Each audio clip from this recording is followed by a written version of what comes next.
Hey everybody, so we have a trade to talk about from yesterday between the Montreal Canadiens and the Los Angeles Kings. And this trade, I think, stems from not the Brian Boyle trade, and not only that, but Montreal now is looking at the standings and they're thinking, we are a playoff team this year.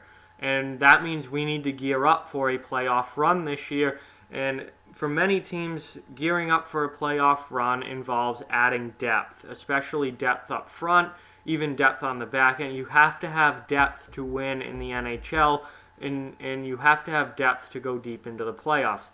That's obvious.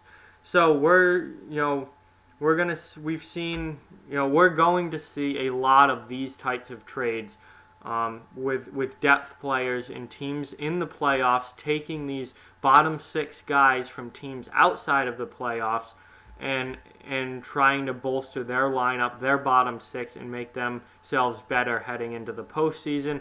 And for the teams outside of the playoff picture, like LA, they're just trying to get these guys something decent in return for these guys that will help them in the future because they're not trying to win right now. So Nate Thompson is going to Montreal along with a 5th-round pick in exchange for a 4th-round pick back to the LA Kings.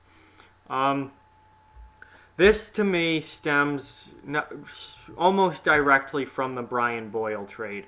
So Montreal is a playoff team. I think we can all agree. At least they're certainly in the playoff hunt. They're in a playoff position right now. I think they're going to make the playoffs. I think at least 4 teams from the Atlantic are going to make the playoffs. Tampa, Toronto, Boston, and Montreal will all be playoff teams this year. So they need to gear up for a playoff run.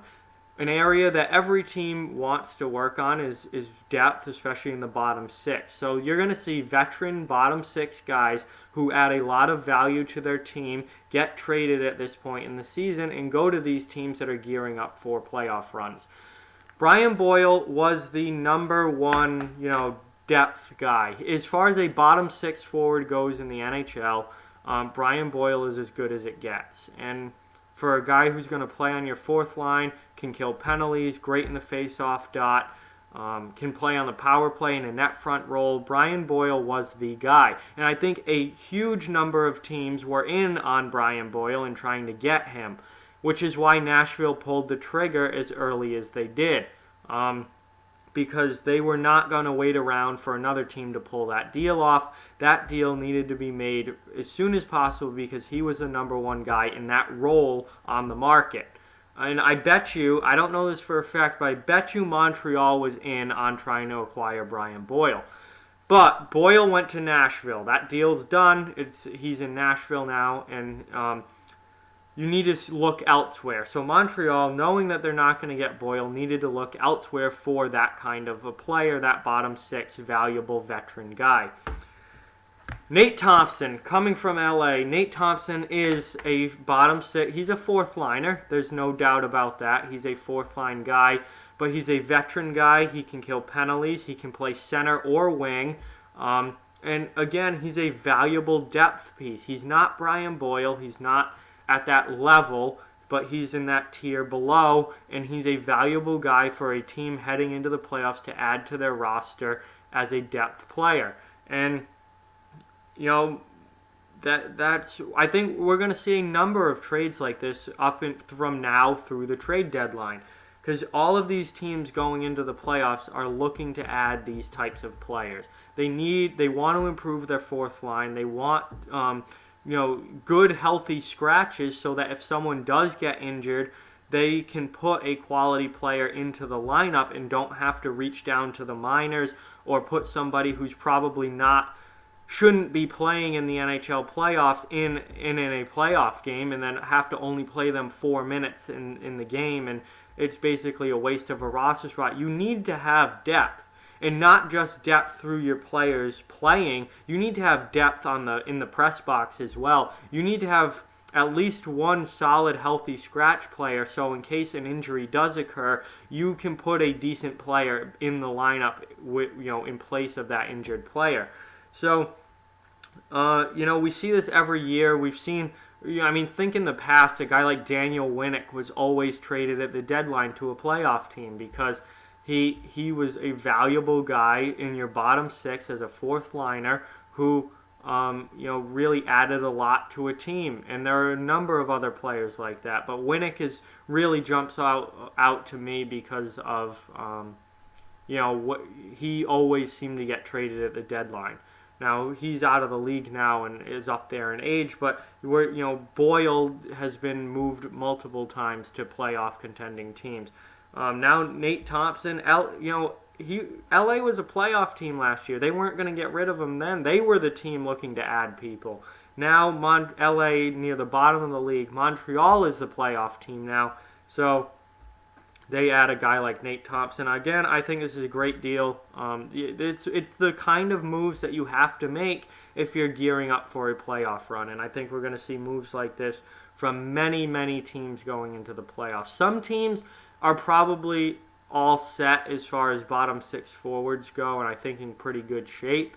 So they necessarily don't have to make a move like this. Like Boston, for example, I don't think needs to add any bottom six help. They have too many bottom six players. They need second line help. So Boston needs to add at a higher level than a Nate Thompson type player. Tampa Bay, I mean, their bottom six is already set. I mean, I don't think they need to add anything. Tampa Bay's in really good shape. Teams that I do think could benefit from a bottom six add would be like the San Jose Sharks. I think adding a veteran, tougher player down in their third or fourth line would be helpful. I think Toronto could greatly benefit from adding some sort of sandpaper type fourth line player. I think that would help them out a lot in the playoffs. So I mean, not every team going into the playoffs are in this position where they have to add bottom six help per se, but a lot of them are, and Montreal was certainly one of those teams. They could improve in their bottom six without a doubt. And I think Nate Thompson's a great add. He's been around the league for a long time. Again, he's versatile. He can do a lot of different things. He can kill penalties. He can take face-offs. He can drop the gloves if he needs to. He doesn't do that a whole lot, but if you really get in a game where you need someone to stand up for themselves or your teammates, he's a guy who will do that. And in a playoff series, you definitely have a good chance of being in a situation like that. I think this is just a solid bottom six add for the Montreal Canadiens, and it's going to help them for a playoff run, which is why you make moves like this. So certainly, I don't think Montreal's done by any stretch. I mean, this little fourth line move isn't their whole trade deadline. I think they still have additions that they can make. I think they have guys on their roster that they can move. So I think Montreal is going to be one of the more active teams at the deadline this year. But I think this is a solid move for them. So like, comment, share, subscribe, follow on social media. Check out offthewallhockey.com. All those links are down in the description below. If you'd like to further support the channel, the links to our Patreon and merchandise store are down in the description as well. Keep spreading the word about this channel. Let's keep this thing growing. Thank you very much for watching. I hope you enjoyed the video, and I'll talk to you guys soon.